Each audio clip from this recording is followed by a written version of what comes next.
तो उसी टाइम पे चैतन्य महाप्रभु अपने भक्तों के समूह लेकर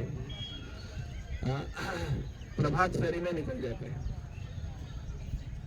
भक्त समूह लोहिया साथे गैलो नगर ब्रजे, यानी अपने भक्तों के समूह को साथ में लेते हुए नगर संकीर्तन में निकल जाते हैं।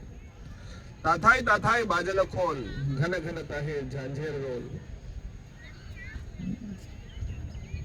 ताथाई ताथाई बाजल खोल यानी मृदंग।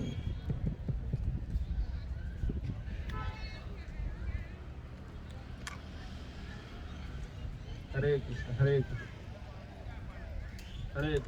कृष्ण कृष्ण कृष्ण हरे हरे, हरे राम राम राम हरे हरे, हरे कृष्ण कृष्ण कृष्ण हरे हरे, हरे राम राम राम हरे हरे, हरे कृष्ण कृष्ण कृष्ण हरे हरे, हरे राम राम राम हरे हरे, हरे कृष्ण कृष्ण कृष्ण हरे हरे, हरे राम राम राम हरे हरे।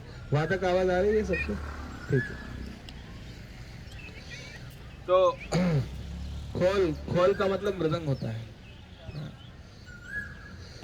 मृदंग असल में मिट्टी से बना हुआ रहता है, इसलिए उसका नाम मृदंग है। मृत यानी मिट्टी, जिसका शरीर मिट्टी से बना हुआ है, मृदंग।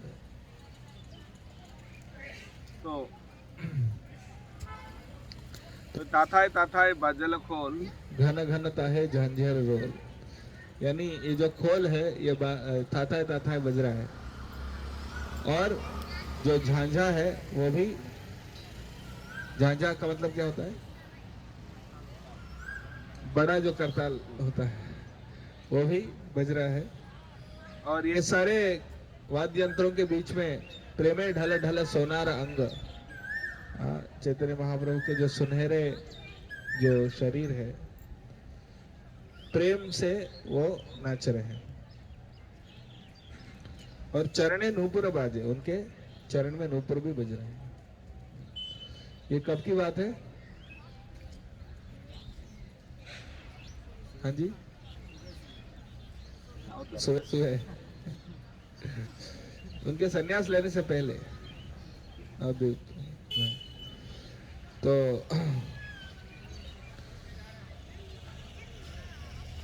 क्या बोलने लगे? हाँ?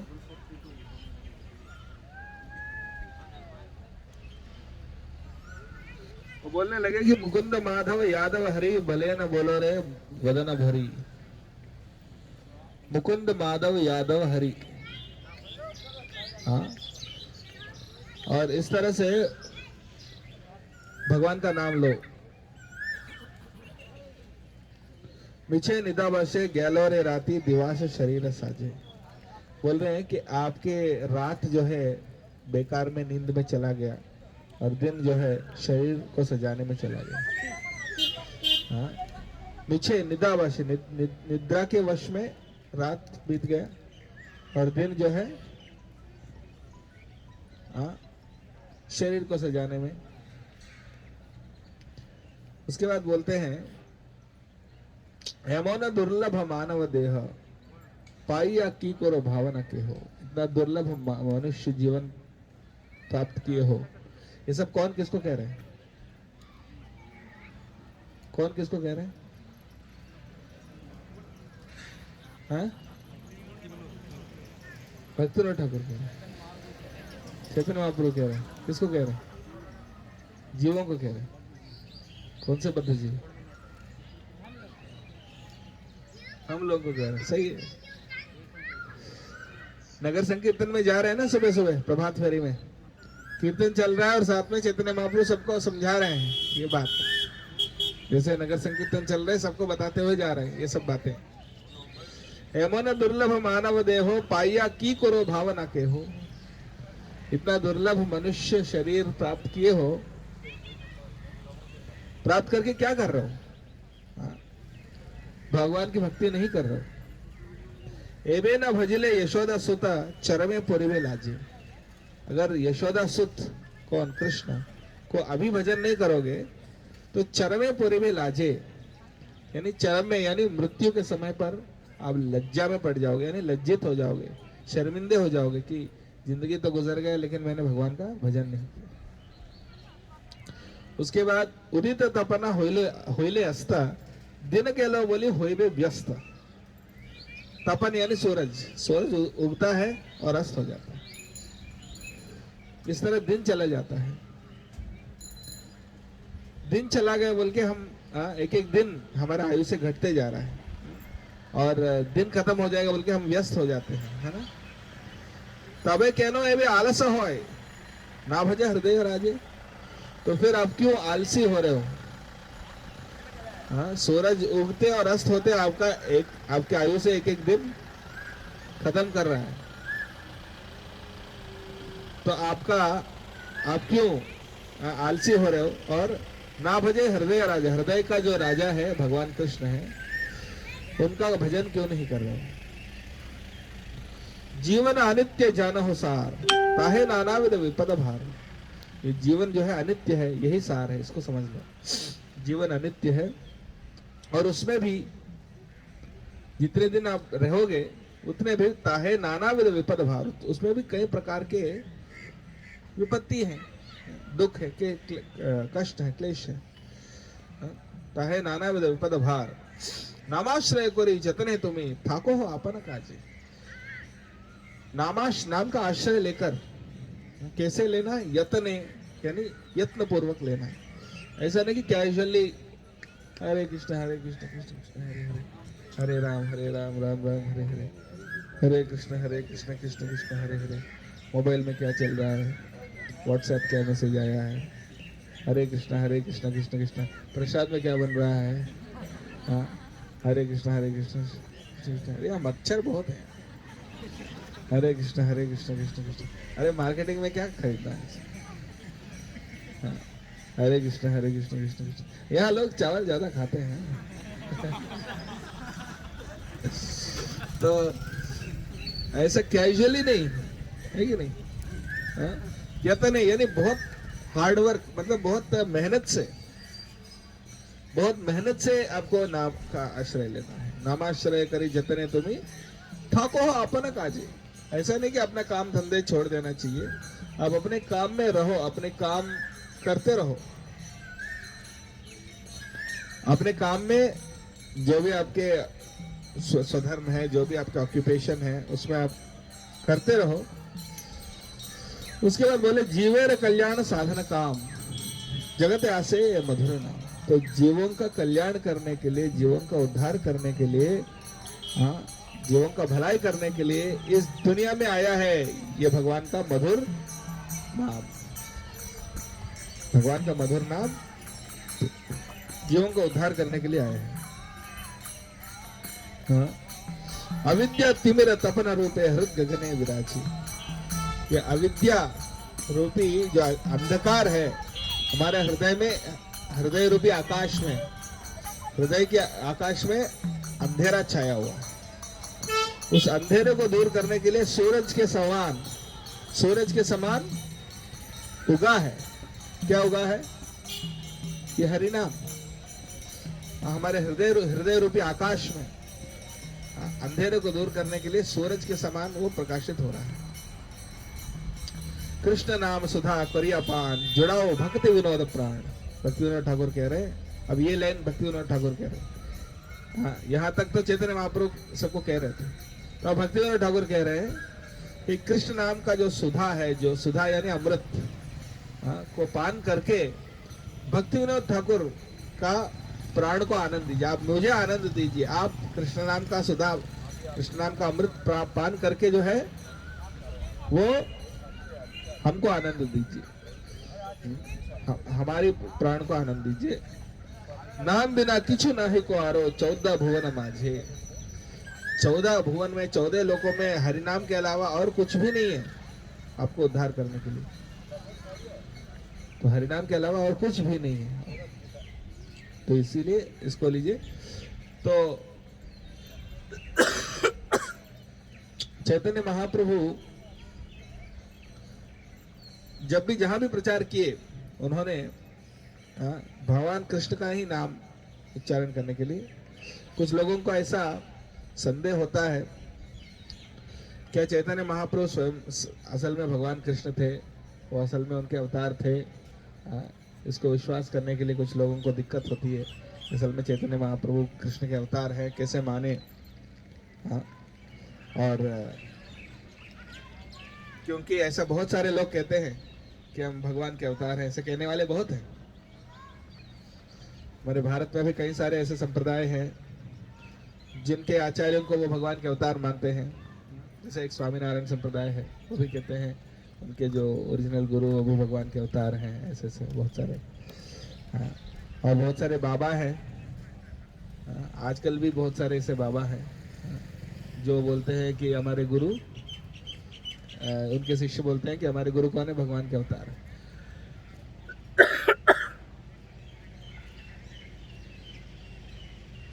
तो हम कैसे माने कि चैतन्य महाप्रभु स्वयं भगवान है? सबसे पहली बात तो ये है कि उन्होंने आकर क्या किया। और कलयुग में ऐसा बहुत सारे डोंगी भगवान आएंगे, ये तो पता था। इसलिए चैतन्य महाप्रभु को अगर कोई कहते थे कि आप भगवान के अवतार हो, तो चैतन्य महाप्रभु क्या करते थे? उनके कान बंद कर देते थे, बोलते थे श्री विष्णु श्री विष्णु श्री विष्णु। एक कैसी गलत बात मैंने सुन लिया आज कि एक तुच्छ जीव को आप भगवान बता रहे हैं। चैतन्य महाप्रभु अपने कान बंद करके श्री विष्णु श्री विष्णु श्री विष्णु कहते थे, बोलते थे आप मुझे क्यों भगवान बोल रहे हो? तो इस तरह से वो एक आदर्श सेट कर रहे हैं कि जो सच्चा गुरु होता है वो कभी अपने आप को भगवान नहीं कहता है। हाँ। और चैतन्य महाप्रभु यद्यपि स्वयं भगवान हैं, फिर भी उन्होंने कभी भी नहीं कहा कि हमारा नाम जप करो। उन्होंने क्या बोला? कृष्ण का नाम जप करो, कृष्ण का बोलो, कृष्ण भजो, कृष्ण करो कृष्ण शिक्षा। चैतन्य महाप्रभु की यही शिक्षा है। हम चैतन्य महाप्रभु के फॉलोअर्स हैं, लेकिन हम चैतन्य महाप्रभु का नाम 16 माला नहीं करते। किसका नाम 16 माला करते हैं? कृष्ण का नाम, हरे कृष्ण महामंत्र 16 माला करते हैं ना। तो चैतन्य महाप्रभु की शिक्षा यही है। किसी ने पूछा प्रभुपाद जी से कि हम चैतन्य महाप्रभु का भी नाम, गौरनिताय का नाम भी 16 माला जप कर सकते हैं, पंचतत्व मंत्र या ऐसा कोई मंत्र, वो भी उसका भी कर सकते हैं। आप हरे कृष्ण मंत्र ही क्यों करते हैं? क्योंकि हम चैतन्य महाप्रभु के फॉलोअर्स हैं। तो चैतन्य महाप्रभु ने जो कहा वो हमें करना है। चैतन्य महाप्रभु ने क्या कहा? हरे कृष्ण महामंत्र करने के लिए कहा। तो इस भजन में भी चैतन्य महाप्रभु सबको क्या, प्रभात फेरी में सबको क्या बोल रहे हैं? कृष्ण का भजन, मुकुंद माधव यादव हरि, बोले न बोलो रे वदन भरी। तो इस प्रकार से बोल रहे हैं कि भगवान कृष्ण का नाम लीजिए। उसी प्रकार से चैतन्य महाप्रभु के जो रियल अनुयायी होते हैं, बताया गया है, श्री गौर मंडल भूमि जेबा जाने चिंतामणि, तार होय ब्रज भूमि वास। यानी श्री गौर मंडल भूमि, यानी चैतन्य महाप्रभु का जो ये गौर मंडल बोलते हैं इसको, जैसे वहां व्रजमंडल है। व्रजमंडल कहाँ है? ब्रज में, वृंदावन, मथुरा मंडल। और इसको बोलते हैं गौर मंडल। जैसा वहां व्रजमंडल है, ये गौर मंडल है। श्री गौर मंडल भूमि जेबा जाने चिंतामणि, तार होय ब्रज भूमि वास।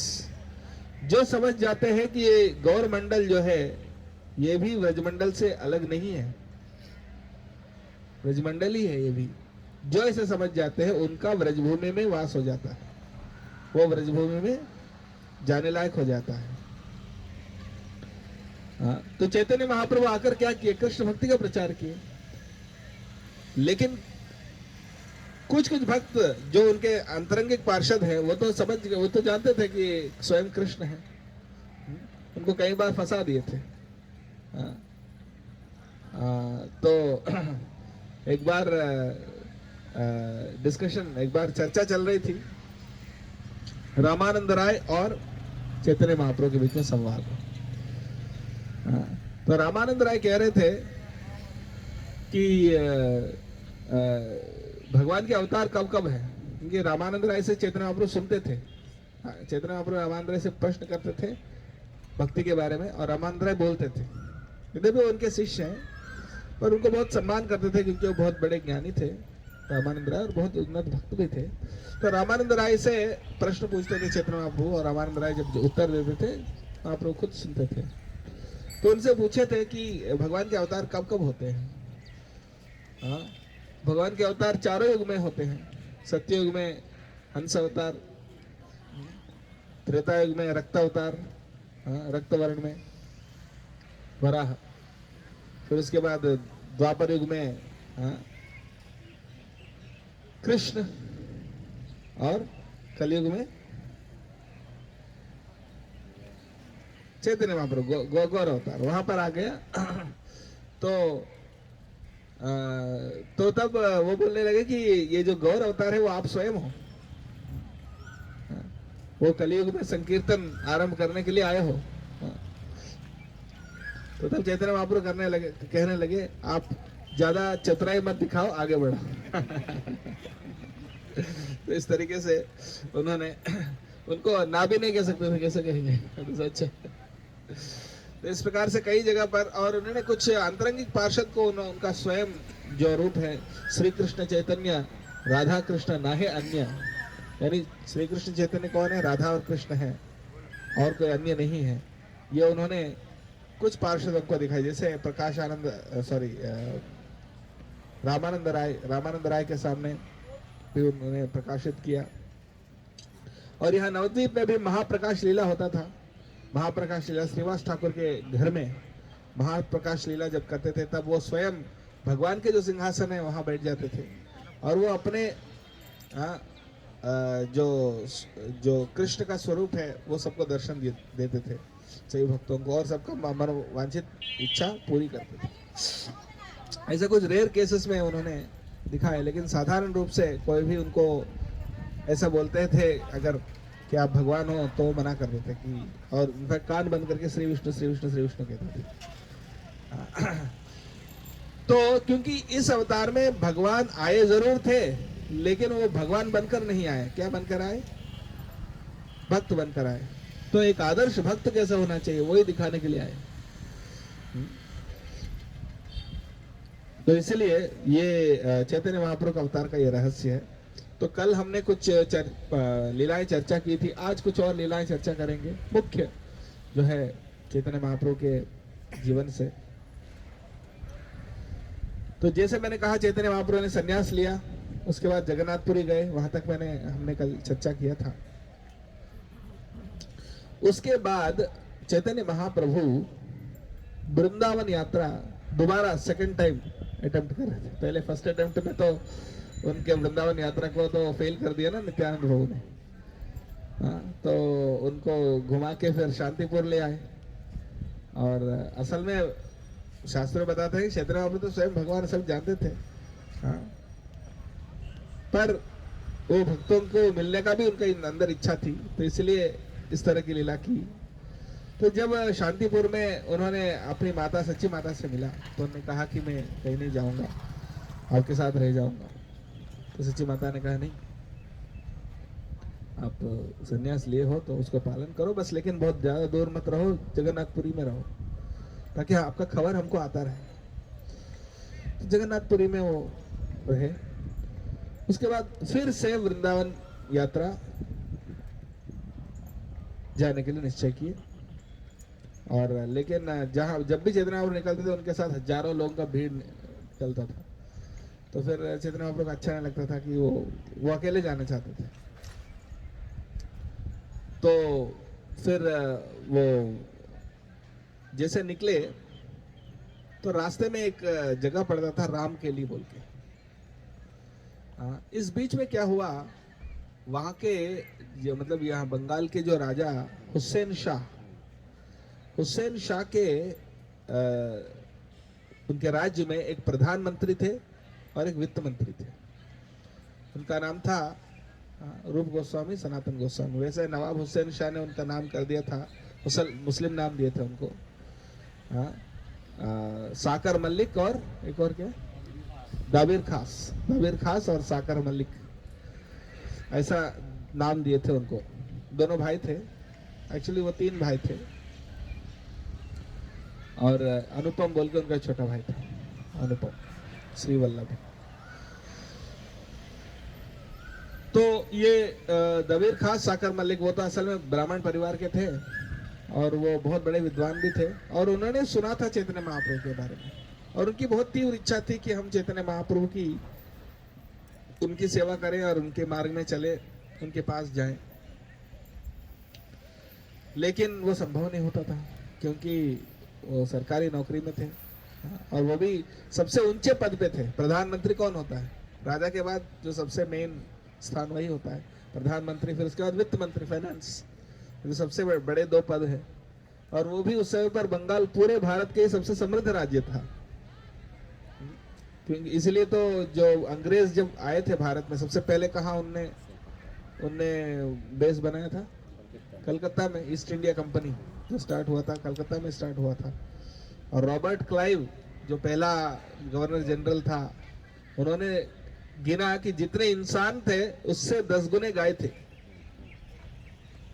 सोचो, जितने इंसान हैं, मतलब हर एक इंसान के लिए 10 गाय है। तो आप सोच सकते हैं कि कोई दूध वगैरह की कोई कमी होगी? एक आदमी दूध ही भी पिएंगे तो भी मतलब कितना दूध पी सकता है? इतना समृद्ध राज्य था बंगाल। तो उस सबसे समृद्ध राज्य का जो प्रधानमंत्री और वित्त मंत्री, वो कितने कैपेबल व्यक्ति होंगे, यानी कितने उनके अंदर लक्षण होगा, कुछ तो एबिलिटी होगा जिसके कारण उनको वो पद दिया गया था। पर असल में वो दोनों क्यों वो पद स्वीकार किए थे? असल में उनको कोई पद का लालच नहीं था, पर हुसैन शाह ने देखा कि ये दोनों व्यक्ति तो बहुत कैपेबल है, हमारे राज्य को अच्छे से संभाल सकेंगे। क्योंकि हुसैन शाह को संभालना नहीं आता, वो तो सिर्फ डाकू है, वो तो लोगों को मारना और लूटपाट करना और अपने राज्य को विस्तार करना, ये आता है। एडमिनिस्ट्रेशन तो आता नहीं। तो इनको संभाल दिए, और ये बोले कि अगर आप ये पद नहीं स्वीकार करोगे तो मैं सारे हिंदुओं को मार डालूंगा, और उनको विशेष करके जो भी ब्राह्मण वगैरह है उन सबको मैं दूषित कर दूंगा, सबको मार डालूंगा। तो उनसे अपने हिंदुओं को बचाने के लिए उन्होंने वो पद स्वीकार किया। और इस प्रकार से वो बहुत बड़े पंडित भी थे, पारसी भाषा भी जानते थे। ये रूप गोस्वामी और सनातन गोस्वामी तो पारसी भाषा भी जानते थे, संस्कृत भी जानते थे ना, और कई भाषाओं का प्रवीण थे, बड़े विद्वान थे, जवान थे, नौजवान थे, और उनके पास धन की भी कोई कमी नहीं थी। जहाँ तक हुसैन शाह उनको इतना प्रेम करता था, कि इतना भरोसा भी, इतना प्रेम भी करता था कि उनको अपने भाई जैसे ट्रीट करता था। और रामकेली बोल के एक जगह है वहाँ, जहाँ पर उनके जो महल है, जहाँ रूप गोस्वामी सनातन गोस्वामी रहते थे, ऐसा बोलते हैं कि उनके पास इतने सोने के सिक्के थे कि बहुत बड़ा नाव भर के सोना उनके पास था, इतना सारा सोना था रूप गोस्वामी सनातन गोस्वामी के पास। पर फिर भी जब भी उनके महल में कोई साधु संत आते थे, उनको स्वीकार करके अपने आसन से उतर के उनको अच्छे आसन पर बिठा के सबको सम्मान करके, सबको सेवा करके भेजते थे। हाँ, तो इस प्रकार से और रोज भागवत कथा, उन्होंने एक वृंदावन बनाए थे अपने रामकेली में ही, एक वृंदावन बनाए थे जहाँ गोवर्धन पर्वत हर चीज बनाए, ताकि वहां पर वृंदावन का माहौल रहे, और साधु संतों को स्वागत करते थे इस प्रकार से। तो उन्होंने सुना कि चैतन्य महाप्रभु के बारे में, तो उनको इच्छा हुई कि उनसे उनकी सेवा करें, उनके पास जाएं, और ये नवाब हुसैन शाह का सेवा छोड़े। पर नवाब तो नहीं छोड़ रहा, इसलिए बार बार उन्होंने चिट्ठी लिखते थे चैतन्य महाप्रभु को कि हम ये सब छोड़ के आपके पास आना चाहते हैं। तो चैतन्य महाप्रभु कोई जवाब नहीं देते थे, कई चिट्ठियां लिखी, कोई जवाब नहीं मिला। आखिरी में एक चिट्ठी को चैतन्य महाप्रभु एक छोटा सा जवाब देते हैं। उसमें ऐसा लिखते हैं कि अगर किसी विवाहित स्त्री है, विवाहित स्त्री को अगर किसी पर पुरुष के साथ प्रेम होता है, वो क्या करती है? वो अपने पति की सेवा और अच्छा से करती है, ताकि उनको शक ना आए कि इनको किसी और के साथ संबंध है। इतना लिखकर भेज देते हैं। ये सुनकर कोई भी क्या समझेगा, ये कैसा उदाहरण है? ये तो बहुत गलत उदाहरण है, ऐसा तो बताना नहीं चाहिए। चैतन्य महाप्रभु बोल रहे हैं वो भी रूप गोस्वामी को, पर रूप गोस्वामी समझ गए ये किन की बात कर रहे हैं, ये गोपियों की बात कर रहे हैं। गोपियों की, वो तो विवाहित है ना, पर उनको कृष्ण से प्रेम है। तो कृष्ण से प्रेम है लेकिन वो दिखाना नहीं है, तो इसलिए वो अपने पति की और अच्छे से सेवा करते हैं ताकि कृष्ण के साथ उनके जो प्रेम है वो समझ में आए। तो ये उनका संदेश है असल में। तो इसी प्रकार से आप अपनी नवाब का जो रिस्पॉन्सिबिलिटी अच्छा संभालो ताकि उनको शक ना आए कि आप भक्ति करना चाहते हैं, और समय देखकर भाग जाओ, ऐसा। तो ऐसा उनका संदेश का तात्पर्य वो निकाल लिया। तो फिर उन्होंने जब चैतन्य महाप्रभु वहां रामकेली के पास से गुजर रहे थे वृंदावन यात्रा में, बता रहा था ना वृंदावन यात्रा, तो वहां पर फिर उन्होंने रूप गोस्वामी और सनातन गोस्वामी उनको मिलना चाह रहे थे। लेकिन यद्यपि वो प्रधानमंत्री थे, आजकल प्रधानमंत्री से हमें अपॉइंटमेंट लेना पड़ता है, वो थोड़ी हमको इस्कॉन के कोई गुरु को मिलने के लिए अपॉइंटमेंट दीजिए, ऐसा थोड़ी बोलते हैं। लेकिन वो प्रधानमंत्री होकर उन्होंने सीधा चैतन्य महाप्रभु के पास नहीं गए, वो पहले नित्यानंद प्रभु और हरिदास ठाकुर के पास गए और बोले कृपया करके आप हमें चैतन्य महाप्रभु से मिलाइए कृपा करके। तो फिर उन्होंने चैतन्य महाप्रभु के पास ले गए और अपने गले में वस्त्र लपेटकर अपने दांतों के बीच में तिनका, घास का तिनका धारण करके, ये एक्चुअली नम्रता का लक्षण है। जैसे कि घास का तिनका मुंह में है, इसका मतलब जानवर है, जानवर ही घास खाता है ना, जैसे मैं जानवर के समान हूँ ये कहने के लिए। और चैतन्य महाप्रभु के सामने आए, बोले हम तो बहुत तुच्छ हैं, बहुत पापी हैं, हम तो जगाए और मधाई से भी पापी हैं। इतने पापी हैं कि जो हमारा नाम लेता है वो नरक में जाएगा, और जो हमारा मुंह देखता है उसका दिन बेकार हो जाएगा। और जो हमारा नाम लेता है उसको नरक में जाएगा। और जगाए मधाई से भी हम पापी हैं, क्योंकि जगाए मधाई ने म्लेच्छ यवनों की सेवा नहीं की है, हम म्लेच्छ यवनों की सेवा कर रहे हैं। हमारा उद्धार करने का कोई उपाय नहीं, हम इतने सबसे ज्यादा अधम पतित हैं। हमारी कोई आशा नहीं है आपकी कृपा प्राप्त करने के लिए, मतलब हमारी कोई योग्यता नहीं है, फिर भी हम आपकी जो दया है उसी के ऊपर हम आशा रखते हुए आपके पास आ रहे हैं। जैसे कोई व्यक्ति चांद को नहीं छू सकता है, चांद को कोई छू सकता है क्या? नहीं। और बोना व्यक्ति तो और भी नहीं छू सकता है। चांद को तो कोई भी नहीं छू सकता है, लेकिन जो बोना व्यक्ति है वो सबसे ज्यादा दूर है चांद से, तो वो तो और भी नहीं छू पाएगा। जैसे कोई बोना व्यक्ति चांद को छूने का कितना अनरीजनेबल डिजायर है, अनरीजनेबल इच्छा है, वैसे ही हमारी अनरीजनेबल इच्छा है। लेकिन आपकी कॉजलेस मर्सी, अकारण कृपा, हेतु की कृपा के ऊपर हम इतनी आशा रखते हैं कि आप फिर भी हमें कृपा कर लोगे। इस तरह की जब बातें चैतन्य महाप्रभु ने सुना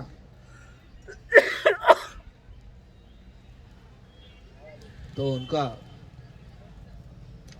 दिल पिघलने नहीं, पूरा एकदम फटने लगा। बोले आप और बात मत करो, और बात करोगे तो मेरा हार्ट ब्रेक हो जाएगा। अभी और बात मत करो, इतनी नम्रता, इतना नम्र मत बनो।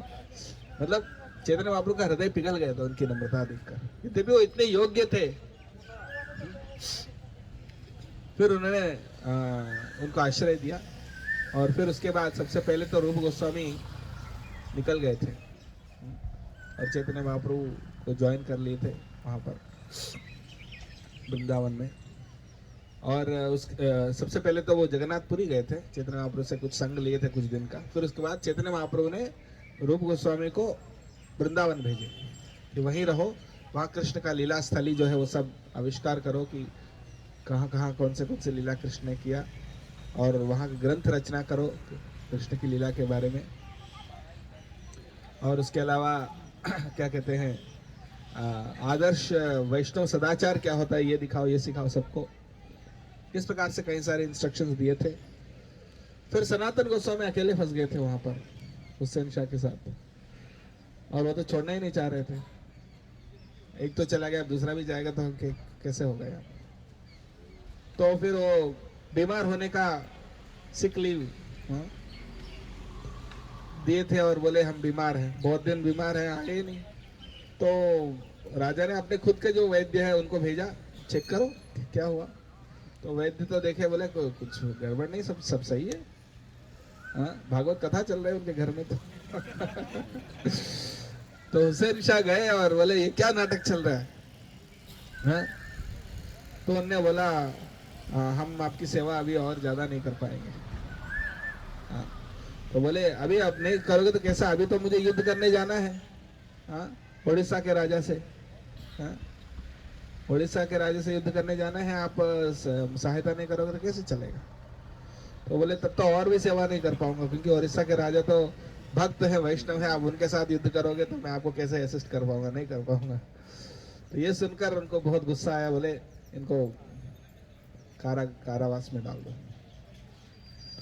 तो उनको जेल में बंद कर दिया। तो फिर वो तो उन्होंने थोड़ा से धन जो है इकट्ठा किया, जो वहां के जो जेलर थे उनको बोले कि आप तो बहुत बड़े पीर हो, पीर, तो इसलिए आप मक्का जाने के लिए आपको जो धन चाहिए मेरे पास बहुत है, तो आपको दूंगा, आप हमें छोड़ दो। तो वो तो ठीक है, लेकिन हुसैन शाह को पता चला तो मुझे मार डालेगा, क्या करूं। आप उनको ऐसा कह देना कि शौच करने के लिए गया था गंगा के किनारे और उसी में डूब के मर गया, चला गया, कुछ नहीं होगा। तो ऐसा करके बोले ठीक है। तो उनका ईशान बोलकर एक सेवक था, उनको लेकर ईशान चुपके से 7 सोने के सिक्के रख लिए थे उनके पास। और रास्ते में वो एक अलग कहानी है, वहाँ एक होटल था जहाँ पर वो रुके थे, और उसके पास एक एस्ट्रोलॉजर, क्या बोलते हैं एस्ट्रोलॉजर को, ज्योतिषी था। वो बताता था कि जो जो यहाँ आए हैं किनके पास कितना धन है। तो उसने बता दिया था कि इनके पास 8 सोने के सिक्के हैं। 8 सोने के सिक्के हैं। तो वो जो उसको लेने के लिए इनको मारने वाला था। तो लेकिन सनातन को समझ गए थे कि ये बहुत ही ज्यादा हमको सम्मान कर रहे थे, कुछ तो गड़बड़ है। तो फिर उन्होंने ईशान से पूछा कि कुछ पैसे है क्या तुम्हारे पास। बोले नहीं, हाँ हमारे पास 7 सोने के सिक्के हैं। 8 थे लेकिन मुझे 7 का ही बताया। तो बोले वो 7 सोने के सिक्के इनको दे दो, नहीं तो हमको मार डाल दे। तो उनको 7 सोने के सिक्के अपने आप से उनको दे दिए होटल वाले को, ये ले लो आप। तो उन्होंने बताया कि भाई हाँ मुझे पता था आपके पास सोने के सिक्के, मैं आपको मारने वाला था, वो खुद एडमिट कर लिए। अच्छा हुआ कि आपने दे दिया। फिर भी एक बचा है। हाँ, सनातन को समझ, एक जो बचा है वो लेकर आप चले जाओ वापस। मैं यहाँ से अकेले जाऊंगा। तो वो अकेले गए बनारस में। तब चैतन्य महाप्रभु बनारस में थे, चंद्रशेखर आचार्य के घर में। तो वहां पर उनसे मिलते हैं। वो रहते थे चंद्रशेखर आचार्य के घर में, और तपन मिश्रा के घर में प्रसाद लेते थे। तो वहां पर उनकी मुलाकात होती है, वो एक अलग कहानी है। तो उसके बाद रूप गोस्वामी, सनातन गोस्वामी उनको ज्वाइन करते थे। फिर उसके बाद उससे पहले, यानी इनसे मिलने से पहले, सन्यास भी लेने से पहले, चैतन्य महाप्रभु ने 2 वैष्णवों को पहले ही भेजा है। कहाँ पर? वृंदावन। कौन? लोकनाथ गोस्वामी और भूगर्भ गोस्वामी, उन दोनों को पहले ही भेजते हैं यहाँ नवद्वीप से। तो 6 गोस्वामी से भी पहले वो जाते हैं। तो उसके बाद चैतन्य महाप्रभु जब वृंदावन भ्रमण करते हैं, तो 12 वनों में भ्रमण करते हुए पूरे महाभाव में वो पागल होते हैं, और उस प्रकार से बहुत आनंद लेके वहां पर एक बार एक चावल का जो धान का खेत होता है ना, उसमें वो स्नान किए पता नहीं कैसे, और उनको एक महाभाव का फीलिंग हुआ, समझ गए कि ये ही राधा कुंड है, वो गोवर्धन में। तो बोले ये राधा कुंड है। तो चैतन्य महाप्रभु ने स्वयं ही वो राधा कुंड का आविष्कार किया, और राधा कुंड और श्याम कुंड। फिर बाकी जो जगह है वो सब तो 6 गोस्वामी ने बताया, कि जैसा कि केसी घाट हुआ, या फिर जितने बाकी स्थान है, वो सब 6 गोस्वामी ने आविष्कार किया। पर राधा कुंड श्याम कुंड तो चैतन्य महाप्रभु ने स्वयं आविष्कार किया। फिर उसके बाद फिर वो रिटर्न आते हैं जगन्नाथपुरी।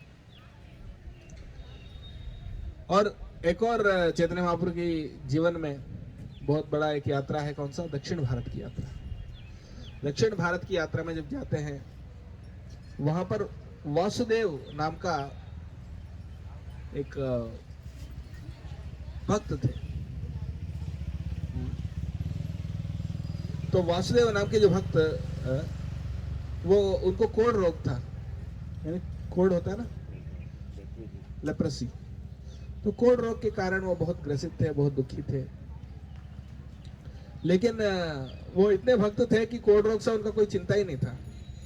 उनका कोढ़ जो रोग में जो घाव हो जाते हैं ना शरीर में, उन घावों में कीड़े रहते थे, और वो कीड़े भी कभी कभी गिर जाते थे उनके घाव से, चलते चलते वो कीड़े गिर जाते हैं ना, उनके घाव से जब कीड़े गिर जाते थे, वो कीड़े को उठा के वापस उनके बॉडी में डाल देते कि मेरा बॉडी कम से कम इनके लिए तो काम आएगा तो अच्छा है।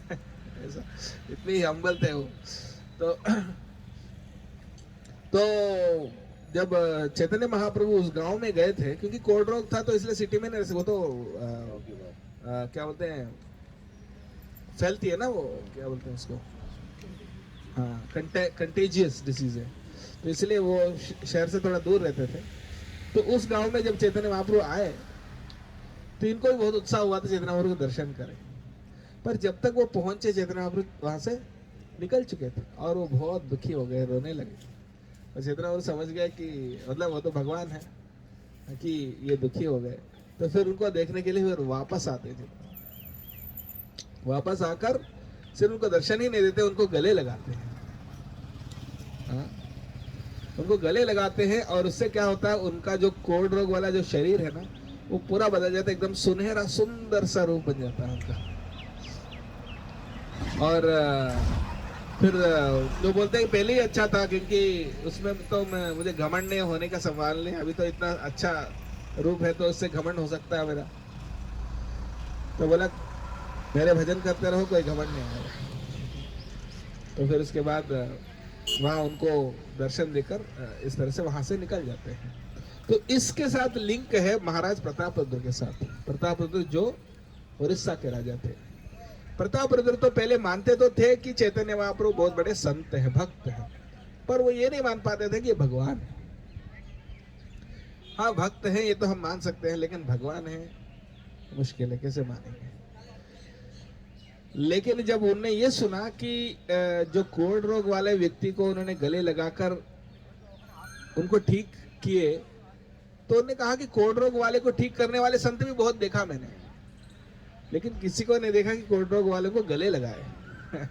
वो प्रेम जो है सिर्फ पिता ही कर सकता है, पिता ही अपने बेटे को गले लगा सकता है, यानी वो स्वयं भगवान है। उस बात से माने कि उन्होंने गले लगाए उनको। तो तब प्रतापरुद्र महाराज एक्सेप्ट कर लिया कि हाँ ये भगवान के अवतार है। और उससे पहले जब चैतन्य महाप्रभु पहली बार पुरी गए थे, जगन्नाथपुरी, तो सभी भक्तों के साथ, भक्तों के जो ग्रुप है उनके साथ वो गए थे। और वो लोग जो है नित्यानंद प्रभु, हरिदास ठाकुर और भी जितने पार्षद हैं नवद्वीप के, वो सब चैतन्य महाप्रभु के साथ जगन्नाथपुरी जा रहे थे। चैतन्य महाप्रभु अकेले दौड़ते थे आगे आगे, और सारे भक्त पीछे पीछे, उनके स्पीड मैच नहीं कर पाते थे, तो इसलिए वो जहां तक पहुंच जाते थे बहुत देर बाद ये लोग पहुंच पाते थे। तो चैतन्य महाप्रभु जैसे ही जगन्नाथपुरी के पास में पहुंचते हैं, जगन्नाथ मंदिर के पास पहुंच के, और ऊपर जो चक्र होता है ना, तो चक्र को देखकर ही वो मूर्छित हो जाते हैं, और ऐसे मूर्छित हो जाते हैं कि लगता है कि खत्म हो गए।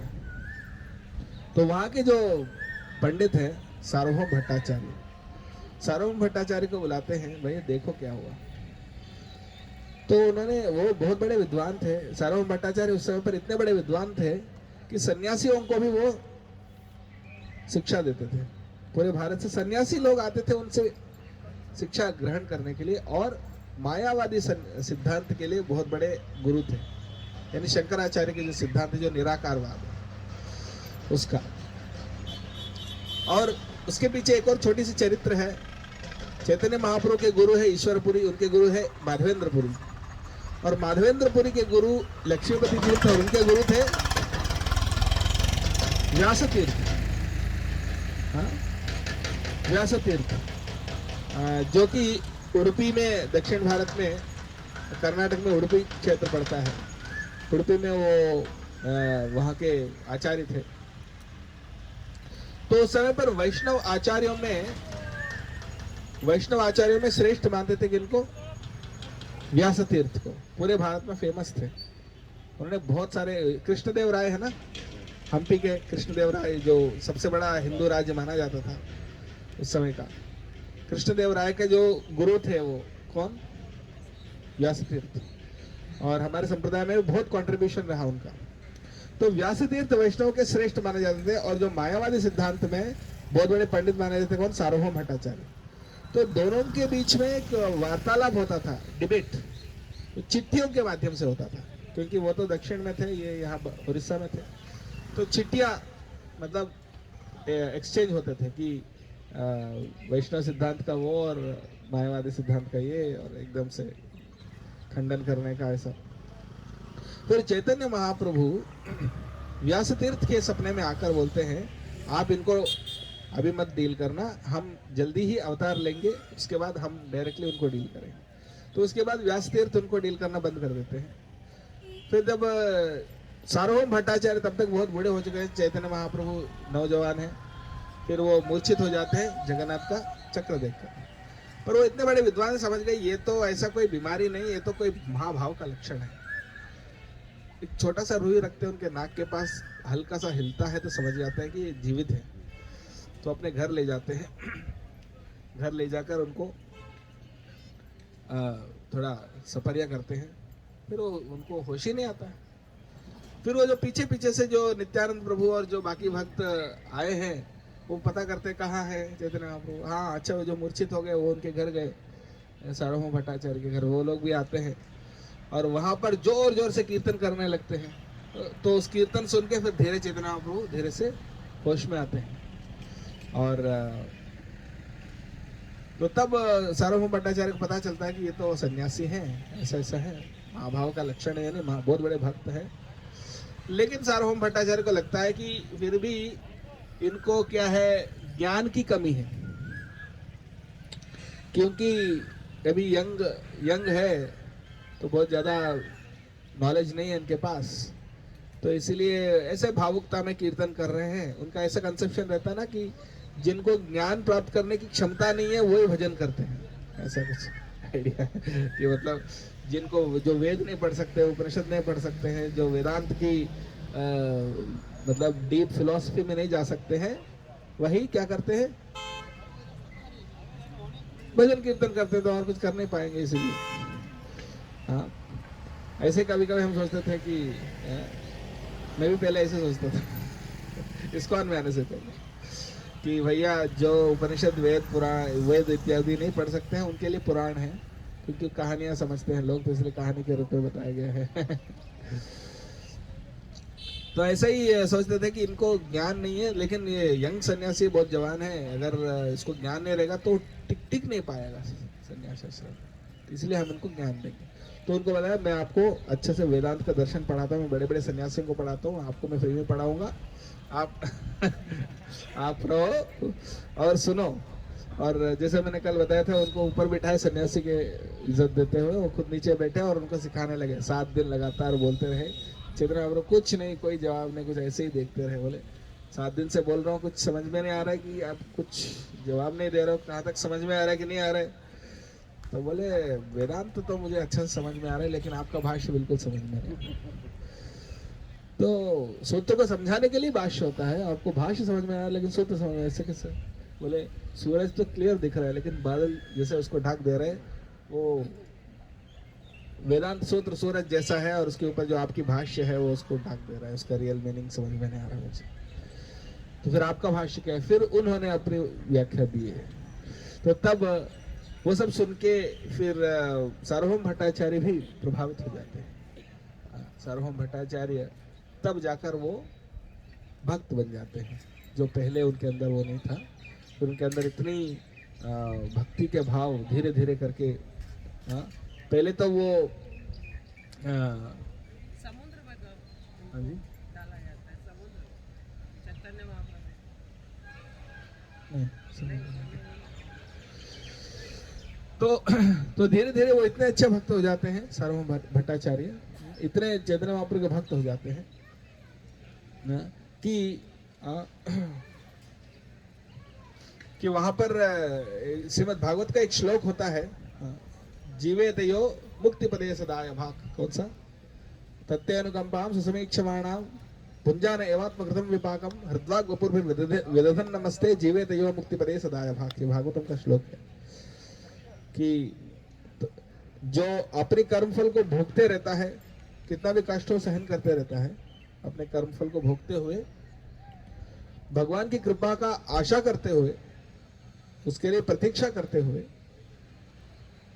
और अपने शरीर मन और वचन से जो हमेशा भगवान की सेवा करते रहता है विदाउट एनी कंप्लेंट्स, वो मुक्ति पाने के लिए अधिकारी हो जाता है। ये उसका मीनिंग है, ब्रह्मा जी का प्रार्थना है भगवान कृष्ण को, जो दशम स्कंद में भागवतम में आता है।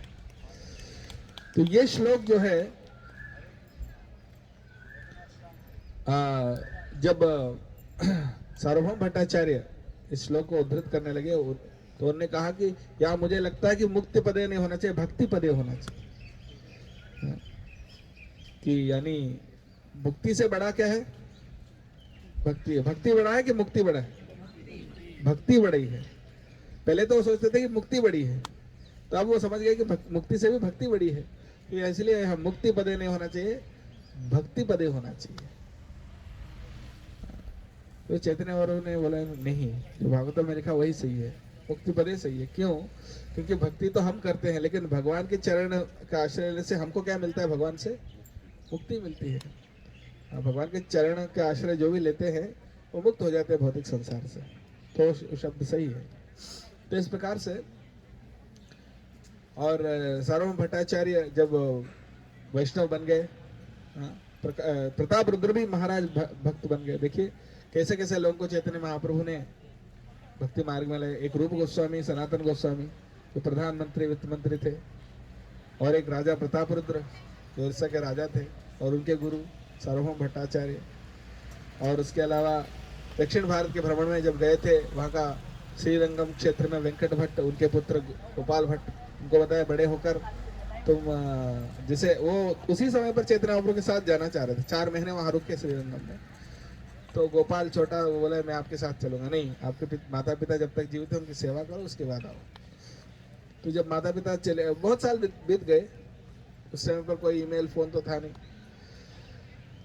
तो काफी साल बाद चैतन्य महाप्रभु ने सोचा कि ये अभी याद है उस बच्चे को कि नहीं। तो एक खबर आता है वृंदावन से, एक चिट्ठी कि गोपाल भट्ट हमको ज्वाइन किया वृंदावन। तो गोपाल भट्ट गोस्वामी। तो इस प्रकार से दक्षिण भारत में भी जहाँ जहाँ जाते थे, वो वासुदेव विप्र, वहाँ पर भी उनको जो गले लगाए मैंने बताया, और भी कई सारी लीलाएं हैं। मैंने तो कुछ संक्षिप्त में जो है मैंने आपको बताया। और जैसे भ्रमण करते करते जब वो महाराष्ट्र पहुंचे, महाराष्ट्र में पंढरपुर के पास, तब उनको खबर मिला, उनका एक गुरु के गुरु भाई थे, शायद उनका नाम परमानंदपुरी है, उनसे उनको खबर मिला कि विश्वरूप, यानी उनके बड़े भाई, चैतन्य महाप्रभु के बड़े भैया, उनका नाम तो विश्वंभर था, उनके बड़े भैया विश्वरूप थे। तो वो वहां पर उनका निर्याण हुआ, यानी उन्होंने देह त्याग किया वहीं पर पंढरपुर के आसपास। तो और वो समझ गए कि हाँ, वो उनके गुरु भाई, उनके गुरु के गुरु भाई थे जिन्होंने ये खबर दिया। तो उनके संग में भी बहुत समय बिताया। और दक्षिण भारत के भ्रमण में एक आदिकेशव मंदिर है केरल में, वहां से उन्होंने ब्रह्म संहिता ग्रंथ को निकाला, जिसमें भगवान कृष्ण की महिमा बताई गई है, जो हम ब्रह्म संहिता पाठ करते हैं। तो ब्रह्मा जी के द्वारा लिखा हुआ ब्रह्म संहिता वहां से उनको मिला। और तो जहां जहां जाते थे वहां सबको हरिनाम संकीर्तन करवाते थे। तो इस प्रकार से कुछ संक्षिप्त में चैतन्य महाप्रभु की लीला हमने चर्चा किया। और उनके मुख्य रूप से उनकी शिक्षा क्या है? हाँ, उन्होंने कुछ ग्रंथ नहीं लिखा, सिर्फ 8 श्लोक लिखे। उसको बोलते हैं क्या? श्री चैतन्य शिक्षाष्टकम। और ये 8 श्लोकों में उनके सारी शिक्षाएं उन्होंने निक्षिप्त कर दी। ये 8 श्लोक अगर समझेंगे तो चैतन्य महाप्रभु की सारी शिक्षाएं हम समझ जाएंगे। तो सभी वेदों का सार है उसके अंदर। ये 8 श्लोक आप समझ लीजिएगा, उसको पढ़िए, उसको याद करिए, उसके हर एक शब्द को समझिए। और बाकी सारे ग्रंथों का रचना वगैरह सब जिम्मेदारी उन्होंने 6 गोस्वामी को सौंपा। इसलिए चैतन्य महाप्रभु सिर्फ तो वो तो महसूस करने आए थे ना कि राधा रानी का भाव क्या है, हाँ? और इनॉग्रेट करने के लिए आए। जैसे कोई बड़ा संस्थान को इनॉग्रेट करने के लिए प्रधानमंत्री आते हैं, रिबन काट के चले जाते हैं। बाकी जो मेन एडमिनिस्ट्रेशन तो वो खुद थोड़ी देखेंगे, वो तो जो वाइस चांसलर वगैरह वो देखेंगे ना। तो चैतन्य महाप्रभु आके रिबन काट के चले गए और सारी जिम्मेदारी पूरे जो संप्रदाय को आगे बढ़ाने वाला किनको दिए? रूप गोस्वामी। इसलिए उनने सारे ग्रंथ, 6 गोस्वामी, मुख्य रूप से रूप गोस्वामी, सारे ग्रंथ लिखे और जिनसे हम शिक्षा ग्रहण करते हैं, कैसे भक्ति करना, कैसे आगे बढ़ना। इसलिए हमारे संप्रदाय को क्या बोलते हैं? रूपानुग। क्या बोलते हैं? रूपानुग। हम कौन से वैष्णव हैं? रूपानुग वैष्णव, यानी रूप गोस्वामी का न्याय है। मुख्य रूप से प्रभुपाद जी ने उनके 2 ग्रंथ हमको दिए हैं। कौन से? एक तो उनकी पीएचडी थीसिस है, कौन सा? भक्ति रसामृत सिंधु। इसमें भक्ति का रस और सब के बारे में बहुत डिटेल वर्णन है। उसका समरी हमको दिया है प्रभुपाद जी ने, भक्ति रसामृत सिंधु। और दूसरा उपदेशामृत, जो नए नए भक्तों के लिए शिक्षा है। और भी बहुत सारे ग्रंथ है, सनातन गोस्वामी का बृहद भागवतामृत, लघु भागवतामृत, और भी बहुत सारे हैं। है तो बहुत सारे ग्रंथ, लेकिन मुख्य रूप से प्रभुपाद जी ने हमको दिए हैं। तो इनके आधार पर हम जब करेंगे, 2 लॉ बुक्स हैं, 2 लॉ बुक्स हैं इस्कॉन के। कौन से? ये 2 ग्रंथ रूप गोस्वामी के, उपदेशामृत और भक्ति रसामृत सिंधु। तो इनको जरूर पढ़ना। उपदेशामृत को पढ़िए और भक्ति रसामृत सिंधु पढ़िए। दोनों बुक्स आपको इस्कॉन में मिल जाएंगे, ये लेकर पढ़िएगा। और कोई डाउट्स है तो संपर्क करिएगा। तो यहाँ विराम देता हूं मैं। किसी का कोई प्रश्न है तो पूछ सकते हैं।